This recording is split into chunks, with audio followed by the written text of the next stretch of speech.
All right, good afternoon. This is Brandon Jones with News Talk. I want to cover a story that is kind of still going and still percolating in the national conversation, and that is the White House admitting that they're working with Facebook and social media to control misinformation. So I want to really kind of go through the story a little bit, give you some thoughts at the end, make sure you have the facts up front. So, first part will be quotes from the story and information so you can see exactly what happened.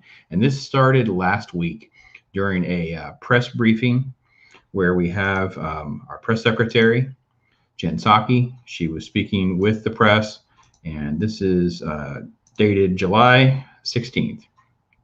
There was a question about flagging of disinformation on Facebook. It's also some reporting that we've had that Facebook hasn't been very proactive as the White House would like it to be in response to some of the flagging. So the process of how the flagging works and then whether Facebook has been amenable to those requests. And then it's Jen Psaki's response, is I think where some folks had their eyebrows definitely perk up. And that'll be the kind of the topic that I wanted to get in a little bit here. So her response begins with, well, it shouldn't come as any surprise that we're in regular touch with social media platforms, just like we're in regular touch with all of you and your media outlets. About areas where we have concern, information that might be useful, information that may or may not be interesting to your viewers. You all make decisions just like social media platforms make decisions, even though they're a private sector company and different, but it's just an example. So we are, and then she stutters a little bit. It says, regularly making sure social media platforms are aware of the latest narratives dangerous to public health that we and many other Americans seen or are seeing across all social media and traditional media. That we work to engage with them to better understand the enforcement of social media platform policies. So let me give you an example. She illustrates some conversation there about the different health concerns that are going on in society. And then she says that we want to know that the social media platforms are taking steps to address it. That is inaccurate, false information.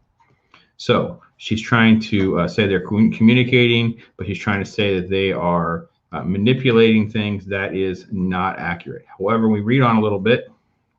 It goes on a little bit different about the communication, the back and forth responsibilities of the media and citizenship. There's not a lot here, but it comes down a little bit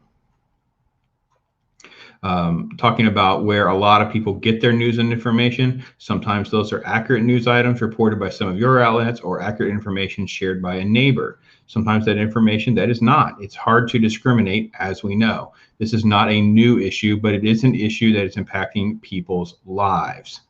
So the discuss public health in the Facebook, share the information, that kind of thing. And then she talks about that, let's see, make sure I get this right, that we could be constructive for public health of the country or providing for Facebook and other platforms to measure and publicly share the impact of misinformation on their platform and the audience it's reaching, also with the public and with all of you to create robust enforcement strategies that bridge their properties and provide transparency about rules. You shouldn't be banned from one platform and not others if you for providing misinformation out there. So that was where things kind of began. It got a little bit, more heated as she says, taking faster action against harmful posts. As you all know, information travels quite quickly. If it's up there for days and days and days where people see it, it's hard to put that back in the box. And of course, promoting quality information algorithms, I don't know how they work, but they all do know how they work. So then she goes a little further down. I want to go a little further with some back and forth. She refers to the Surgeon General's office.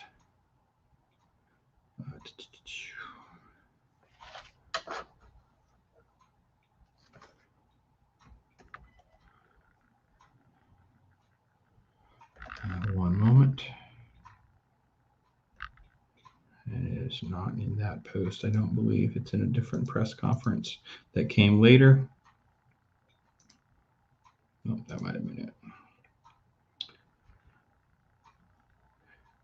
Anyway, I'll read her quote.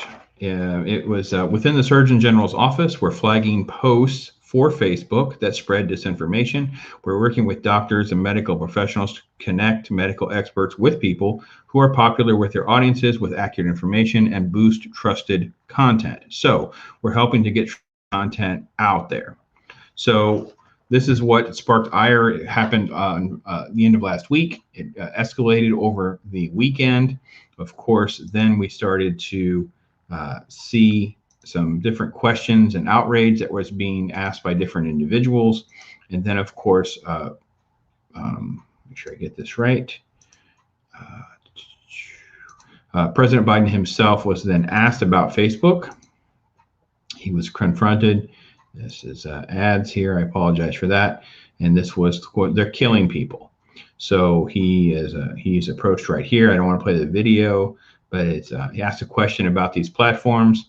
He says, I mean, they really look the only pandemic that we have among the unvaccinated, and that's that they're killing people, said on the South Lawn of the White House, referring to Facebook.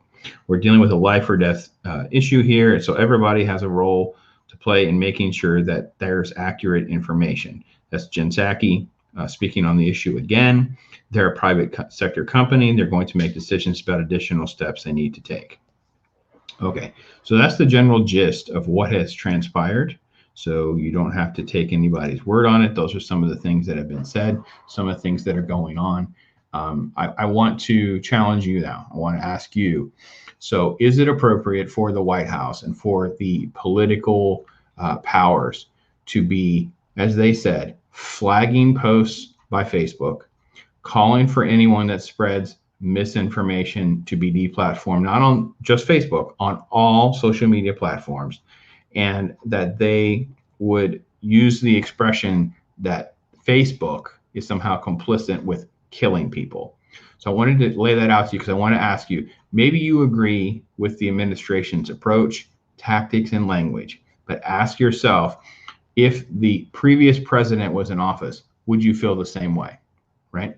There's been countless stories that have come out over the last year and a half where a piece of information is being used to remove someone from a social media platform. So for instance, there's a lab leak theory that would have gotten you kicked off of YouTube and many other platforms. It will get people demonetized. And now that theory has come to fruition, and we know we have more information, and now that is not misinformation.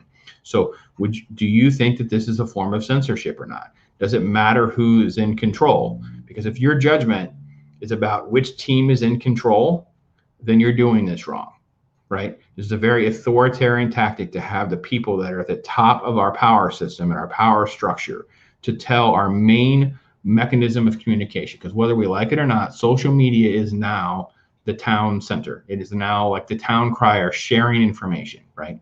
Is you as your individual, your responsibility to parse through what is true and not true. I hate the generalization that Facebook is killing people, because it's saying that we don't have the agency to understand facts and information for ourselves. Is it difficult, and can things travel fast? Yes. But that also is making the presumption that you're hearing some random factoid on Facebook, using their example. But it doesn't matter if it's Twitter or another means, and that is the sole mechanism for your decision making. It doesn't matter if we're talking about the health concerns and the public concerns that we're talking about with the whole Rona thing, or if we're talking about something else.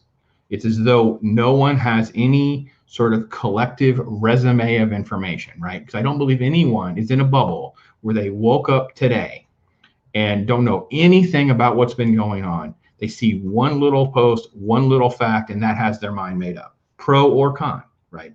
If you are making a concern or a decision that is on this level, you are hopefully taking a collection of information. You are fact checking all of it, because there's been countless times where the CDC has said, well, schools should be open, they should be closed. They're contradicting the White House. Fauci will say one thing, the White House says something different. Previous administration, this administration, that's the closest thing to consistency that there's been, is that there's been a inconsistent message and handling of all of this. Is that understandable? In my opinion, yeah, because in large part, Most of this is unprecedented. The sad part is that politics have gotten involved, and now we're saying we're going to politicize this further by having them involved with creating the messages, flagging posts. And you've already seen this, and it is not exclusive to just this issue. There are op-eds that we could cover, there's things that we could point out where certain folks talk about different issues in society, different political issues and things like that, that they say, well, if you're saying that, that post should be removed, you should be removed, you should be demonetized, we could even ruin your life. Ask different comedians about it, ask everyone from comic book creators to other politicians, right? This is where we're at. It's an interesting topic of discussion. I believe we have barely scratched the surface of this. It is still got legs into this week, and that's why I wanted to bring it to your attention. So I appreciate your time. Hit the subscribe and share options to help us grow the channel. We thank you again.